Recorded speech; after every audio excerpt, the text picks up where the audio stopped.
Assalamualaikum warahmatullahi wabarakatuh.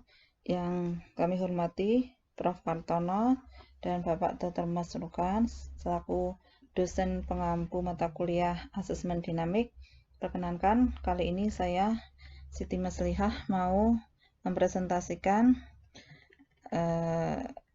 materi Asesmen Dinamik, materi ke-7 yang berjudul Menerapkan Penilaian Dinamis pada Anak Usia Sekolah. Penilaian di sekolah atau dalam kaitannya dengan kurikulum harus diintegrasikan dengan informasi dari berbagai sumber. Salah satu kontribusi dari penilaian dinamis dalam setting pendidikan adalah penyediaan informasi yang mengoptimalkan kesesuaian antara siswa dan tugas. Asesmen dinamis dipandang sebagai sumber informasi yang memfasilitasi pengaturan pembelajaran untuk memenuhi kebutuhan siswa. Asesmen dinamis juga menjadi alat yang menangani panggilan untuk informasi tentang respon siswa terhadap intervensi. 3 prosedur khusus yang sesuai untuk diterapkan pada siswa tahun pertama. Yang pertama adalah model generik yang dapat berfungsi sebagai overlay untuk penilaian dalam kaitannya dengan hampir semua konten kurikulum untuk siswa dari segala usia. Yang kedua adalah prosedur yang dirancang untuk menyaring kelompok siswa seukuran dari kelas 1 sampai kelas 5. Yang ketiga adalah prosedur yang dirancang untuk mengidentifikasi siswa yang berbakat dari latar belakang multikultural. Penilaian dinamis berbasis kurikulum. Penilaian dinamis berbasis kurikulum adalah pendekatan umum yang dapat menggabungkan hampir semua konten spesifik atau terkait dengan domain apapun. Penilaian dinamis berbasis kurikulum atau CPDA dimulai dengan pemilihan konten kurikulum yang relevan dan konstruksi CPA yang sesuai untuk digunakan sebagai pretest dan posttest. Berikut ini adalah langkah-langkah dalam melaksanakan CPDA. Yang pertama adalah menentukan konten dan bagaimana proses penilaiannya. Yang kedua adalah melakukan analisis proses pada isi dari penilaian. Kemudian yang berikutnya adalah yang ketiga, melakukan analisis proses peserta didik berdasarkan apa yang telah dipelajari mulai dari observasi, wawancara, review file, dan administrasi prosedur lainnya. Intervensi desain yang relevan dengan area konten tertentu. Yang berikutnya adalah mengelola CPDA format pretest, intervene, dan pretest, dan posttest. Kebutuhan untuk melakukan analisis proses dari tugas dan pelajar adalah inti dari pendekatan CPDA. Sebelum menggunakan analisis ini, penilai harus selalu menentukan basis pengetahuan peserta didik mengenai konten karena kesenjangan antara apa yang diketahui peserta didik dan apa yang diharapkan dapat dengan sendirinya menjelaskan runtuhnya interaksi belajar mengajar. Terdapat dua aspek dalam proses perhatian, yaitu fokus dan selektif. Kemampuan pelajar untuk mengatur diri mereka sendiri memiliki keterkaitan yang kuat dengan proses perhatian. Secara umum, ada 3 jenis perhatian yang dapat dijelaskan. Yang pertama adalah selektif, yang kedua adalah dibagi, dan yang ketiga adalah berkelanjutan. Intervensi yang berhubungan dengan perhatian termasuk meningkatkan kesadaran diri dari pelajar tentang kebutuhan untuk hadir dan terlibat dalam strategi yang akan meningkatkan kemampuan untuk hadir.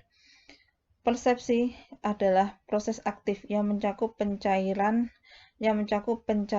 elemen informasi tertentu, perbandingannya satu sama lain, pembuatan hipotesis mengenai makna informasi secara keseluruhan, dan verifikasi hipotesis dengan membandingkannya dengan faktor asli objek yang dirasakan.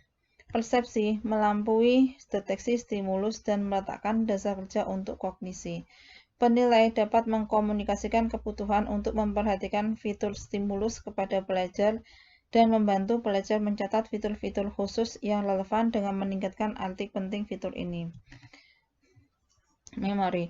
Menurut Flavel, memori adalah penyimpanan semua produk dan pencapaian perkembangan kognitif seseorang hingga saat ini. Ada 3 jenis memori, yaitu memori jangka pendek, bekerja, dan memori jangka panjang. Intervensi untuk ingatan melibatkan komunikasi pada pelajar bahwa ada kebutuhan untuk mengingat dan melakukan sesuatu untuk meningkatkan memori. Intervensi dapat mendorong koneksi materi yang akan dipelajari dengan pengalaman masa lalu dan masa depan, serta meningkatkan kemampuan untuk mentransfer lintas modalitas. Bahasa. Dimensi dasar bahasa adalah isi, bentuk, dan fungsi. Leahy mendefinisikan bahasa sebagai integrasi dari berbagai dimensi untuk memandu tindakan dengan objek maupun dengan orang. Intervensi di bidang bahasa berada dalam domain profesional ahli patologi bahasa, tetapi orang-orang yang berada di lingkungan anak memiliki pengaruh dalam perkembangan bahasa mereka. Ruang kelas adalah lingkungan yang sangat verbal dan sangat menuntut kompetensi bahasa. Penilaian diagnostik yang baik sangat penting dalam domain bahasa. Intervensi penting dapat melibatkan pemberian label sederhana untuk objek yang berinteraksi dengan anak atau perasaan yang dialami anak selama interaksi. Masalah kecepatan pemrosesan dan pengambilan perlu diperhatikan, karena kecepatan presentasi adalah sesuatu yang dapat disesuaikan. Intervensi lainnya yang mudah dilakukan selama asesmen dinamis adalah model self-talk selama pemecahan masalah. Penalaran. Kategori penalaran lebih mengacu pada pengembangan fungsi mental yang lebih tinggi atau pemikiran analitik representasional. Intervensi mengenai penalaran sangat bergantung pada kombinasi pertanyaan dan pemodelan. Metakognisis atau perencanaan. Perencanaan adalah aspek metakognitif atau eksekutif dari pemrosesan mental. Intervensi membahas perencanaan perlu mengkomunikasikan kebutuhan untuk merencanakan dan membantu pelajar dalam menentukan kapan akan terlibat dalam proses perencanaan. Proses ini biasanya melibatkan langkah-langkah pengenalan masalah. Fungsi metakognitif penting lainnya adalah fleksibilitas. Rubrik penilaian untuk pra dan pasca tes harus sesuai untuk konten tertentu. Hasil CPDA tersebut tidak diatur, dapat diukur dengan cara yang sama seperti hasil CPA. Pendekatan CPDA memiliki keunggulan fleksibilitas dan kemampuan generalisasi. CPDA memiliki kelemahan karena membutuhkan waktu, pengetahuan, dan kecerdikan asesor. Sistem penilaian kognitif atau CAS dan prosedur penilaian dinamis kelompok atau GDAP. Prosedur CAS atau GDAP dirancang sebagai alat evaluasi program proyek tindak lanjut Cognitive Enrichment Network atau COGNET. CAS dirancang untuk administrasi perorangan dan merupakan prosedur normatif yang terstandarisasi. Modifikasi diperlukan agar CAS mampu digunakan untuk administrasi bagi kelompok anak-anak seukuran sekelas, dan untuk menambahkan intervensi untuk mengubahnya menjadi pendekatan penilaian yang dinamis. Informasi dari prosedur ini juga dapat digunakan untuk mengelompokkan siswa yang memiliki kebutuhan remediasi serupa, sehingga instruksi tambahan dapat disediakan. CAS menyentuh 4 area utama pemrosesan mental yang dijelaskan oleh Luria, yaitu perhatian, perencanaan secara berturut-turut dan simultan dengan subtes untuk setiap proses. Subtes tertentu melibatkan tugas-tugas sebagai berikut. Yang pertama adalah perhatian reseptif, yang kedua adalah verbal simultan, yang ketiga adalah kode yang direncanakan, dan yang keempat adalah word recall atau berturut-turut. Petunjuk umum bagi siswa memberikan informasi kepada siswa bahwa mereka akan melakukan beberapa jenis tugas khusus, serta menjelaskan maksud dan tujuan. Setiap sesi membutuhkan waktu sekitar 1 jam, bergantung pada keadaan, ruang kelas, dan siswa. Sesi dapat dijadwalkan dengan tarif 1-2 hari. Sesi 1 dan 2 yaitu semua pretest. Sesi 3 yaitu intervensi perhatian reseptif dan post-test. Sesi 4 adalah intervensi verbal dan post-test secara bersamaan. Dan sesi 5 adalah intervensi word series dan post-test. Hal ini membutuhkan 5 menit per siswa dan perlu dilakukan di tempat yang tenang. Sesi 6 adalah intervensi kode yang direncanakan dan post-test. Dalam semua kasus, sebagian intervensi dimulai dengan mengingatkan siswa tentang pretest untuk proses yang akan dibahas. Pertanyaan-pertanyaan yang tidak perlu dan tidak boleh dibaca atau ditanyakan kata demi kata oleh penilai dapat meninjau pretest dan tes pada siswa. Yang pertama, misalnya gini, Apa yang perlu dilakukan di sini? Apa tugasnya? Apa yang perlu kita lakukan atau ketahui agar kita bisa melakukan ini? Proses apa yang terlibat? Mengapa proses ini penting? Bagaimana ini membantu kita dalam pembelajaran kita? Strategi apa yang Anda gunakan? Strategi apa yang bagus untuk jenis tugas ini? Kapan dan bagaimana kita menggunakan proses ini dalam situasi lain, di rumah, di sekolah? Mari terapkan gagasan kita dalam situasi serupa lainnya. Berikan umpan balik yang diuraikan dan dorong verbalisasi peserta didik. Lakukan aktivitas intervensi. Mari kita rangkum apa yang telah kita bahas. Apa asas pentingnya? Apa saja strategi yang bagus? Berikut ini adalah intervensi khusus untuk setiap proses. Yang pertama adalah perhatian, yaitu meliputi kegiatan melibatkan puisi yang sesuai dengan usia. Puisi dibacakan 3 kali. Penilai berdiskusi dengan mereka bagaimana dapat mengontrol perhatian mereka. Penilai kemudian membagikan lembar dari tugas, pembatalan lainnya, dan yang tidak terkait dengan pretest CAS. Siswa harus didorong untuk mencoba strategi dan menemukan strategi yang sesuai untuk mereka. Setelah melengkapi lembar kerja, siswa dituntut untuk melakukan diskusi. Proses simultan. Penilai memilih siswa dari kelas untuk berdiri di depan penilai, kemudian memilih orang lain untuk berdiri di samping siswa pertama. Penilai menggambar bentuk di papan tulis dan meminta siswa untuk memberikan label. Penilai menggambar bentuk dalam berbagai hubungan dengan yang lain dan meminta siswa untuk secara sukarela menjelaskan apa yang telah digambar. Penilai meminta siswa untuk mendeskripsikan bentuk hubungan yang akan digambar oleh penilai. Kelas kemudian dibagi menjadi kelompok-kelompok beranggotakan 2 orang untuk berdiskusi. Hasil kemudian dibahas secara singkat dan jelas. Proses berurutan. Intervensi melibatkan tepukan suku kata dari nama siswa dari kelas tersebut. Penilai membahas pentingnya keteraturan dan pengaruh keteraturan terhadap akurasi. Penilai kemudian berbicara tentang bagaimana hal tersebut berlaku untuk membaca, mengeja, dan matematika. Penilai membahas strategi untuk membantu ingatan. Siswa diminta untuk berpasangan dan berlatih mengingat rangkaian kata. Setiap pasangan harus mulai dengan 3 string. Setiap mitra diberikan lebih dari 1 percobaan. Perencanaan. Dalam tugas perencanaan halaman perlu dibuat dengan tujuan untuk meneliti. Halaman harus memiliki gambar kecil hewan di bagian atas dengan kode angka. Gambar hewan-hewan dengan ruang kosong yang ditambahkan di bawah kertas. Para siswa diberikan 2 salinan dari halaman ini untuk kemudian didiskusikan. Siswa diminta untuk mencoba strategi pertama pada makalah pertama dan begitu selanjutnya. Mereka diberi waktu 30 menit untuk setiap lembar.